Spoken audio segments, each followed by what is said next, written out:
मुआशरे जो उहो नज़रियो जेको टुवर्ड्स मैरिजिस आहे असां वटि, जंहिंमें शाहाना मैरिजिस आहिनि, जंहिंमें दहेज जो हुजणु आहे, जंहिंमें डिफरेंट फरमाइशूं जेके छोकिरे वारनि जूं आहिनि उहे पूरी करणु आहे।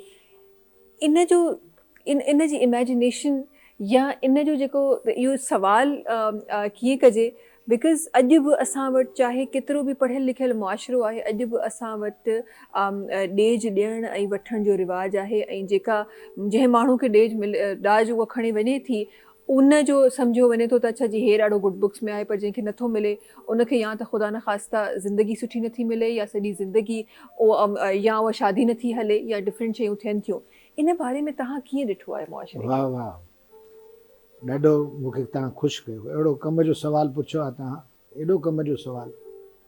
हाणे इन जा ॿ पहलू आहिनि, हिकिड़ो ॾियण वारो, हिकिड़ो वठण वारो। यस। मां अॻु अर्ज़ु कयो त माण्हू आहे मथो, माण्हू आहे सोच।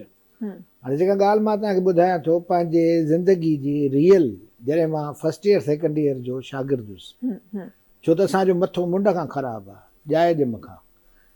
मुंहिंजे मथे खे ख़राबु करण में हिकिड़ो कबीर साहिबु आहे, हिकिड़ो गुरू नानक आहे, ऐं हिकिड़ो शाह लतीफ़ आहे। इन्हनि खे ई नंढे हूंदे पढ़ियो ऐं आज़ादु करे छॾियऊं सफ़ा। ना हम हिंदू न मुसलमान, हिंदू कहूं तो हूं नहीं, मुसलमान भी ना है। पहिरें इंसान थियण जी अलाह तव्हांखे सम्झ ॾे। हाणे लाइ मां छा चयो त तव्हां मैटरनिटी होम मां इन करे थो चवां त उन में रुगो मैटरनिटीज़ हूंदियूं आहिनि, हिकिड़ा 10 ॿार पैदा थिया आहिनि। हाणे मूंखे को ॿारु खणी ॿुधायो त हे हिंदू आहे, हे मुस्लमान आहे, हे ईसाई आहे, कोई करे सघे थो? त यकीन कयो मुंहिंजी ॻाल्हि ते त अलाह इंसान पैदा थो करे, त तव्हां इंसान त थियो ई नथा। यानी माण्हुनि खे विराहे वरी उन ते गुरूर करणु ऐं क्लेम करणु त सिर्फ़ु जेको मां आहियां ऐं जीअं मां सम्झां थो इन सां तव्हांजो यकीनन छोटकारो त माण्हू जो मथो आहे। हाणे अचो हिन ॻाल्हि ते त मां इंटर में जेका ॻाल्हि चई, ऐं असां हिकिड़ी तंज़ीम ठाहीसीं नौजवाननि जी, त बाबा तव्हां अंधा आहियो, टुंड आहियो, मंडा आहियो, केरु आहियो, बेरोज़गार आहियो, सफ़ा सुञा आहियो, तव्हां भेण उन माण्हू खां जेको पंहिंजी धीअ खे वॾो करे तालीम ॾेई लछण ॾेई तव्हांजे हवाले करे थो, इन खां वधीक को तोहफ़ो थी सघे थो? तव्हांखे शर्म नथो अचे? उन खां ॾाज जी तलब था कयो, लिस्टूं ठाहे ॾियो था, त माना तव्हां मुहताज आहियो न। सही। त हर माण्हू चए थो मुहताज छो आहियां, मूंखे सभु कुझु आहे, अकुल आहे, इल्मु आहे, तालीम आहे। त बाबा पाण कमायो न, अञा ॾियणु सिखो, जेको ॾींदव सो मिलंदो तव्हांखे न, हथों वठो था पिया। बिल्कुलु। त असां इहा तहरीक हलाईसीं ऐं पोइ उन्हनि जेका तंज़ीम ठाहीसीं उन्हनि वचन कयो त असां ॾाज में कुझु न वठंदासीं जी। ऐं मां जॾहिं शादी कई त इहा ॻाल्हि एज़ इट इज़ पहुचाई त असांखे कुझु न घुरिजे, सख़्ती सां मना आहे। इहो आहे माण्हू जे अंदर जो ज़मीर।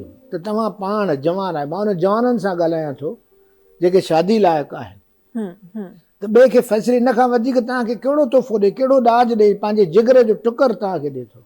बिल्कुलु बिल्कुलु। न्याणियुनि वारनि खे सिर्फ़ु ख़बर आहे त न्याणी छा थींदी आहे, बेशक बेशक, ऐं उन सां केॾी अटैचमेंट हूंदी आहे। ऐं असांखे पुट खां वधीक न्याणियूं प्यारियूं हूंदियूं आहिनि, ऐं उनजो अहसासु इन करे हूंदो आहे त हे हली वेंदी, त उनखे अहिड़ा संस्कार, अहिड़ी तहज़ीब ॾियो त हूअ, त इन खां वधीक तव्हांखे छा घुरिजे। अचो हाणे इन्हनि ॻाल्हियुनि ते, हिन जी ख़राबी जेका आहे, जेको थी आहे समाज में, उहो असांजो दिमाग़ी सोच जो गलतान आहे। मां छा चयो त माण्हू मथो आहे, उहा सोच कीअं आहे, यार हुन 10 डिशिस कयूं, मां 20 कंदुसि। हाणे हे मुंहिंजो अकुल आहे, मां ॻाल्हायां थो, मां 20 डिशिस कंदुसि। छो 20 डिशिस कंदुसि? त मां हुन खां वॾो माण्हू आहियां। हाणे वॾे माण्हू जो तरीक़ो, वॾो माण्हू आहियां, मां 20 न्याणियुनि जी शादी करायां, पोइ मां वॾो माण्हू आहियां न। बिल्कुलु। अरे बाबा डिशिस जेके तव्हां कंदव, डिश मां मुंहिंजी अर्ज़ु कयो, तव्हां खाइण जो तरीक़ो ॾिठो आहे शादी में? अधु खाईंदा आहिनि, अधु खां वधीक फिटी कंदा आहिनि। हाणे इन खामखा जी ॻाल्हि में, ऐं मां तव्हांखे हिकिड़ी ॿी ॻाल्हि ॿुधायां जंहिंजे करे तव्हां इहे 20 डिशिस करणु छॾे ॾींदव। उहा कहिड़ी ॻाल्हि आहे, तव्हांखे वीचार न आहे। तव्हां सम्झो था मुंहिंजो नालो थींदो, ठीकु आहे, तव्हां 20 डिशिस कयूं, मां हुन में हिकिड़ो माण्हू हुउसि जेको मानी खाई आयुसि, ॿाहिरि निकिरी चवंदुसि मूंखे ख़बर न आहे हेॾो सारो तम तराक कीअं क्या थी राशिया बिन सां रुशवतूं वठंदो हम्म, पोइ तव्हांजो हाणे नेक नामी थी या बदनामी थी?